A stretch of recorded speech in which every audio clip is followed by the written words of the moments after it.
Saya tidak yakin bahwa Partai Demokrasi Indonesia Perjuangan berani untuk menggulirkan hak angket terkait dengan penyelidikan kecurangan dalam pemilu, dugaan kecurangan dalam pemilu. Bisa jadi pepatah mengatakan sudah jatuh, tertimpa tangga pula. Ya. Nah ini bicara dalam hitung quick count, sudah kalah dalam perhitungan pilpres, bisa jadi nanti kalah di kemudian hari untuk dukungan berikutnya oleh grassroots atau suara rakyat, bukan partai politik. Teman-teman, kita akan bahas terkait dengan salah satu hak angket, ya isu hak angket dan ya hukum rimba politik. Nah, kita tahu sendiri bahwa sampai hari ini belum ada kepastian yang jelas apakah jadi ya hak angket itu digulirkan, walaupun ada pihak-pihak yang mulai mempertanyakan tentang urgensi dan kepatutan terkait dengan hak angket itu, sekalipun itu merupakan salah satu dari 3 hak istimewa yang dimiliki oleh anggota DPR, yaitu hak angket, hak interpelasi, dan hak menyatakan pendapat. Nah, tapi sebelumnya kita lihat dulu buku yang ditulis oleh seorang yang menurut saya layak untuk kita dengar ya suaranya, salah satu. Karena ada ungkapan yang begini ya, mengatakan begini teman-teman. Kalau Anda ingin tahu sesuatu tentang yang terjadi di dalam, maka masuklah ke dalam. Tapi kalau Anda tidak bisa masuk ke dalam, maka dengarkanlah cerita atau suara-suara orang dalam. Saya dalam hal ini bukanlah seorang anggota DPR dan juga bukan konsultan mereka. Ya, saya hanya bukan partai politik ya. Artinya rakyat biasa yang senang ya mengamat-amati, melihat-lihat, menimbang-nimbang tentang dinamika politik kita. Nah, saya tentunya tidak bisa di dalam DPR, ya di dalam Senayan atau parlemen. Tetapi tentu untuk bisa mengetahui di dalam, ya yang seperti pepatah mengatakan tadi, kita dengar cerita orang dalam. Nah, buku ini merupakan salah satu kisah atau cerita orang dalam tentang bagaimana isi parlemen ya, apa saja hal-hal yang perlu diketahui, dan beliau ya sebagai orang yang pernah berkecimpung dalam dunia parlemen ya, sebut saja di sini Bang Saripudin Suding ya, ini Bang Saripudin Suding yang merupakan waktu itu adalah ketua fraksi Partai Hanura DPR RI ya. Ya, beliau menulis buku Perselingkuhan Hukum dan Politik dalam Negara Demokrasi ya. Perselingkuhan hukum dan politik dalam negara demokrasi. Ya, saya coba baca-baca buku ini ya seolah-olah ada di dalam sebuah pergulatan yang membuat darah kita panas ya. Ya, baik kita lihat dulu beberapa hal yang penting untuk diperdengarkan dalam cerita orang dalam ini. Beliau menulis misalkan mengutip pemikiran Hobbes ya, ini salah seorang teoritikus yang terkenal dalam konteks teori sosial ya. Tentu kita tidak bisa berpaling mengabaikan pemikiran beliau ya, tesis Hobbes ini ketika memahami tentang persoalan manusia dan politik ya. Baik, di situ dikatakan bagi Hobbes manusia pada dasarnya merupakan pemburu kekuasaan yang tidak pernah selesai ya. Jadi manusia itu adalah pemburu kekuasaan yang tidak pernah selesai. Dan kita tahu ya teman-teman, ya ini bukunya ya, silakan saja diakses di Gramedia atau dimanapun. Kita tahu bahwa ada satu yang disebut dengan apakah karma atau kutukan ya, bahwa ya kutukan politik itu, politik biasanya melahirkan anak kandung yang namanya hukum. Dan pada satu sisi juga hukum ya harus dipatuhi oleh politisi itu ya. Jadi anak kandung itu bisa menghukum bapaknya gitu ya, menghukum orang tuanya kalau kemudian apa yang diputuskan itu keliru.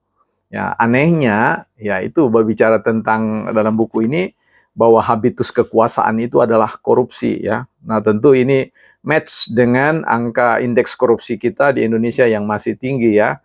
Nah, itu berarti di manakah kekuasaan korupsi itu terjadi ya, di dalam lingkar kekuasaan. Jadi ketika kita melihat misalkan hak angket, teman-teman, saya juga kok jadi bingung ya. Ya, bingung sih tidak terlalu bingung, tapi sedikit bingung untuk melihat jalan berpikirnya rekan-rekan politisi di Senayan ya. Ini saya tidak lihat lagi bahwa mereka the stand quote benar-benar mewakili aspirasi rakyat ya. Saya rasa ini adalah aspirasi elit, aspirasi kepentingan, aspirasi naluri kekuasaan yang tidak pernah selesai ya, yang oleh Thomas Hobbes mengatakan itu kutukan ya, karma. Ketika kita bicara tentang hak angket ya, ada mekanisme. Ya, kalau berkaitan dengan gugatan pemilu, ada mekanisme yang dihasilkan oleh mereka-mereka juga, yang tadi ya, orang tua kandung dari hukum ya. Bagaimana menghadirkan lembaga institusi Mahkamah Konstitusi yang salah satu fungsi utamanya adalah menyelesaikan ya sengketa pemilu. Jadi sudah ada sebenarnya. Harusnya kan itu dihormati, tidak dikangkangi atau dibelakangi. Bahkan send quote jangan diludahi lah tuh. Hanya karena mengatakan kan ada, jangan kita bawa persoalan kecurangan ini ke Mahkamah Konstitusi karena di sana ada paman. Wah, ini lebih salah lagi nih, ya. Bukankah Mahkamah Konstitusi, ya, MK itu Mahkamah Kehormatan Mahkamah Konstitusi sudah memutus terkait dengan satu pelanggaran ya, dugaan pelanggaran yang dilakukan oleh Anwar Usman, dan sekalipun beliau nanti akan ada babakan melawan ya, kita lihat nanti. Dan di dalam itu beliau dijauhkan dari keterlibatan di dalam mengadili persoalan-persoalan sengketa pemilu. Artinya kan di situ steril ya, tidak ada paman di situ. Kenapa kemudian harus mengatakan lebih baik kita main cantik di Senayan? Wah, ini main cantik apa maksudnya ini? Ya oke lah, kalau berbicara tentang mau dibawa kepada parlemen atau di Senayan, kan tidak ada yang larang. Jokowi juga tidak larang. Sebagian besar orang-orang yang bisa memahami itu, ya silakan saja. Sekalipun itu bukan berarti tidak ada resiko yang akan ditanggung. Sekali lagi kita berbicara tentang naluri dalam konteks kerangka pikir Hobbes bahwa manusia itu adalah serigala ya bagi sesamanya. Ketika makhluk politik itu dipersepsi sebagai serigala, ya bisa memakan ya, saling memakan satu dengan yang lain. Nah, kita tahu di situ bahwa orang yang masuk dalam gelanggang politik tahu benar, asal tidak salah ya aman-aman aja. Tapi kalau ada salah kan ya mulailah kekuasaan akan memburu mereka-mereka yang mengganggu ya kekuasaan itu ya. Nah, ini pasti akan berlaku. Hukum rimba itu akan berlaku. Siapa yang berkuasa, siapa yang kuat, itu akan yang menang. Ya, itu sesuatu yang tidak bisa kita pungkiri ya. Nah, tentu di sini kita sebenarnya mau melihat begini ya, peluang tentang keberhasilan hak angket itu. Kalau kita berbicara tentang politik, apalagi di negara demokrasi, yang punya kedaulatan suara yang tidak bisa tergoyahkan itu kan rakyat. Dengan yang namanya kekuasaan. Jadi dua itu, apalagi kalau kedua ini bersinergi, dipastikan tidak akan pernah bisa ada kekuatan elit manapun yang bisa menumbangkan. Ya, kekuatan rakyat mayoritas bisa menumbangkan kekuasaan. Ya, tetapi ketika ya mayoritas kekuasaan mendukung penguasa, mayoritas rakyat mendukung penguasa, tidak ada cerita itu. Ya, tidak ada cerita bahwa ada elit gangguan-gangguan. Itu sebatu gangguan-gangguannya macam gatal di kulit saja yang sebentar digaruk, sebentar dia hilang, atau bahkan dikasih obat tertentu. Ya. Kalau sekali lagi kalau bicara tentang master catur ya, Anda mau mainkan langkah catur apapun selalu ada jawabannya. Nah, itulah upaya-upaya yang dilakukan seperti Bang EF, Mas EF itu sampai hari ini mengatakan suara-suara kecurangan itu harus terus didengungkan dari rakyat.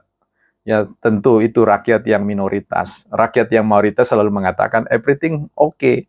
Kalau mau bicara tentang kecurangan, menurut kebanyakan orang mengatakan kecurangan itu lebih banyak terjadi di pemilihan legislatif. Dan kita tahu pemilihan legislatif siapa yang memenangkan. Nah, bisa jadi rakyat kemudian mengatakan ya kalau mau usut tentang kecurangan, ya usutlah pileg. Dan di situ akan ditemukan semua mereka-mereka yang melakukan kecurangan. Dan jangan sampai kaget kalau kemudian pelaku kecurangan itu justru dari pihak-pihak tertentu yang selama ini mengatakan curang. Itu bisa terjadi ya. Tapi ya oke lah, kita berbaik sangka saja, positive thinking terkait dengan itu semua. Tapi sekali lagi, ketika kita berbicara tentang hak angket, saya sama sekali tidak yakin itu bisa terjadi. Kalau itu terjadi, maka kita akan lihat bagaimana kemudian kekuasaan menjawab itu semua, bukan partai politik.